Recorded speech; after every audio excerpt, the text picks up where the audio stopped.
You smell that? It smells like a bit goblin. Hey guys, today we're going to be looking at a test bench that I've... I'm sorry for that intro. I didn't have an intro planned and I wanted to get filming on this video, so I just took a clip of me egregiously slurping on some tea. Anyway, I built myself a test bench so I can benchmark and test hardware, and in case you're interested, I figured I'd run you all through my thought process on the build, from choosing the parts to why I built the thing in the first place. Before we get into the build, however, I would like to say that if you haven't built a test bench before and you are looking to build one, then do not use this video as your sole source of information, because I'm sure I've messed something up and overlooked some things, and you should look at other YouTube videos, forum posts, or blog posts, or whatever else you use to get some tech information and put it all together from there. And on the flip side of things, if you have built one before, then please feel free to let me know of anything I did wrong, because again, I'm sure I've messed something up, and throw me any suggestions to improve the setup. Finally, let's look at the hardware. Starting with the central piece of any build, I went with the AMD 3600 XT, a 6-core 12-thread processor with a base clock of 3.8 GHz and a boost clock of 4.5 GHz. There are some other technical specs that you can get into, but the main reason I chose this chip is because it will handle both gaming and workstation tasks very well. This channel will probably focus on gaming stuff because that's what people care for, but I do myself dabble in some more like server stuff, like hosting websites and whatnot, and a little bit of software development, so I will also be looking at things related to those tasks. When I was originally choosing a processor to use for this build, I was thinking in regards to a processor that would hold up against a RTX 3080 and possibly whatever AMD releases this week. And honestly, for $250, the 3600 XT is a very good processor for gaming and lighter workstation tasks. Moving on to the CPU cooler, I went with the Be Quiet DarkRock Pro 4 cooler. For $90, this is definitely a bit of an overkill for this processor, especially since I do not plan on overclocking it quite yet. But thinking long term, I decided I wanted something that I could carry forth to higher power processors that would need more cooling. So I figured I would overspend a little bit and get a bit of an overkill cooler right now. And I've worked with the DarkRock Pro 4 before, and I kind of like it. It looks really good and handles my 3600X pretty well. So here we are with this. Funny note about this cooler though was when I actually put everything together without the cooler, I was kind of worried that the cooler would not fit in between the graphics card and the power supply. But thankfully it does, although the clearances are a little tighter than I would like. But it works, so I'm happy with it. And also, a quick aside, I ended up getting myself a Thermal Grizzly Carbonite thermal pad instead of using thermal paste on the CPU. I wanted something that was a bit cleaner, and looking forward again, if I end up using other processors, I wanted a bit of a cleaner solution and quicker solution than thermal paste. And it does perform quite closely to that of actual thermal paste. Although if the thermal pad is causing problems down the road, then I will certainly use a thermal paste. For the motherboard, I decided on a Gigabyte Aorus B450M Micro ATX motherboard. For $95, it's a decent board. It's not overly cheap, but it's not overly expensive. My budget isn't unlimited, and it gets the job done, so there's not really a whole lot to say here. As for a more sexier part of the build, I got myself a 16GB kit of Corsair 3200MHz DDR4 RAM. I purchased it for $69. Thankfully, DDR4 RAM is rather cheap these days, especially if you don't need a top-tier kit that will do super fast speeds. The 3200 MHz speed isn't the best, but going up the next step would have required me to spend a lot more money. And again, my budget is not unlimited, and it's still a huge step up from 2400 MHz or even 2133 MHz. As for the storage, I got myself a WD Blue 250GB SSD and a Seagate 2TB external hard drive. The SSD for $40 is actually a really good value. I've worked with WD Blue's SSDs before and I've had no bad experiences with them. And 250 gigabytes for $40, that's a pretty good deal for an OS drive. Now getting to that Seagate hard drive, this was kind of a mistake. Yes, it's a 2TB hard drive and it should be expected to be slow.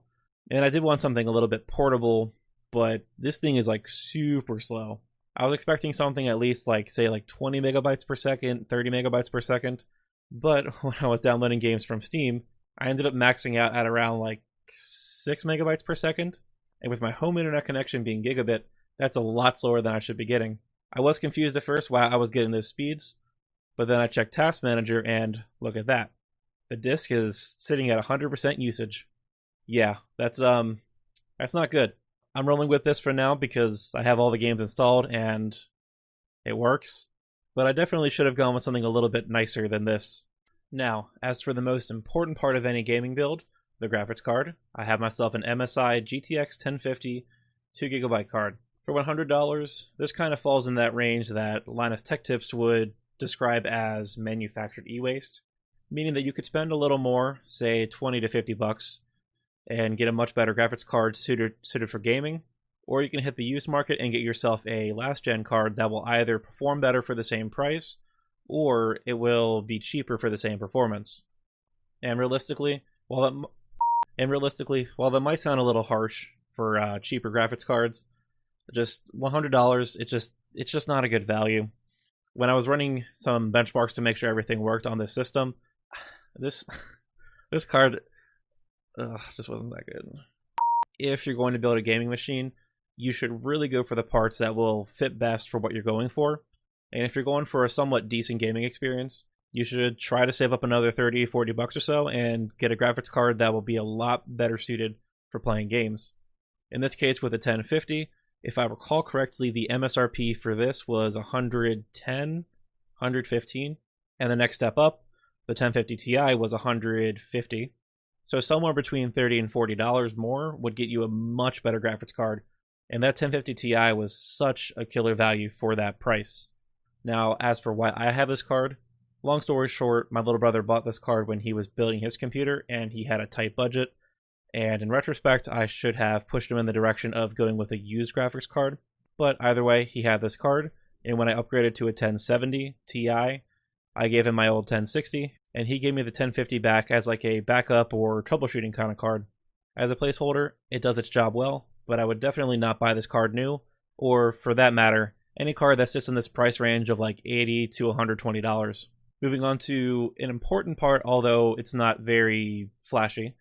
For the power supply, I got myself a Corsair CX750M 750 watt power supply. I got it for $80 refurbished, so I would expect around $100 to $110 new. And realistically, there's not a whole lot to say here. It's a semi-modular power supply. It's middle of the pack. It gets the job done well. And for these parts, it's definitely a bit overkill. But I wanted to give myself a little bit of headroom because if you notice a pattern here, looking for the future, if I end up wanting to benchmark some higher-end graphics cards like a 3080 or a 3090, or when you use some sort of higher wattage CPU like a 10980XE, I wanted to have myself a little bit of wiggle room for power.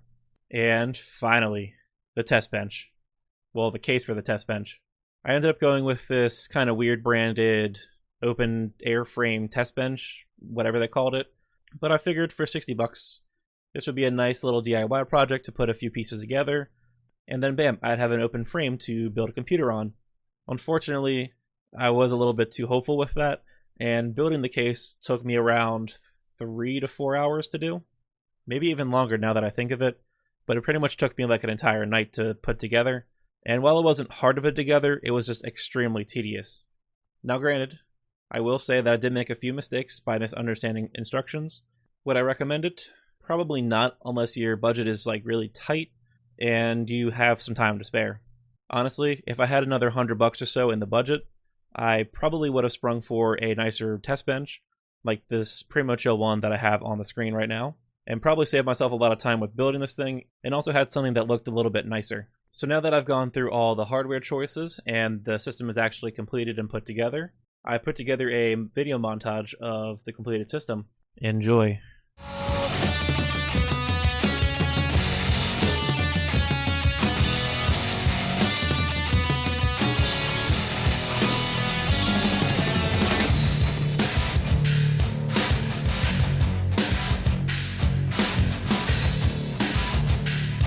So building any computer is all fine and dandy. It's all fun, we get it, we've done it before, but why did I build this system? With the recent and upcoming launches of the NVIDIA RTX 30 series graphics cards and AMD's Radeon 6000 series, I decided I wanted to do some reviews on those cards if I could find the money for it, and I figured instead of operating my entire gaming system to put the card in, test it, and then pull it out, put my other one back in, I figured I'd just build a test bench to make my whole life easier, run the test bench in the background over here on this TV, while I can still play games and whatever else in the meantime.